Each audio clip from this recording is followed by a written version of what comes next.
তো বন্ধুরা, এখানে চলে এসেছি একটু দোকানে কিছু সদাই বাতি কেনার জন্য। এই যে দেখতে পাচ্ছেন দোকান, আর এটা আমাদের বাড়ির রাস্তাটা। এখানে আমি দোকানে এসেছি কিছু সদাই বাতি কিনবো তার জন্য।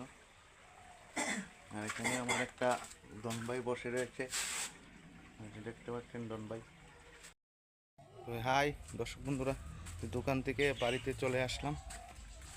এই যে বাড়িতে চলে এসেছি। এটা আমাদের ফুল বাগান, দেখতে পাচ্ছেন। এই গাছটাতে আমাদের ফুল রয়েছে। এই যে আমাদের ফুল বাগান এটা। এই যে আজকে আমি আপনাদের দেখাবো আমার গাড়িটা বন্ধুরা।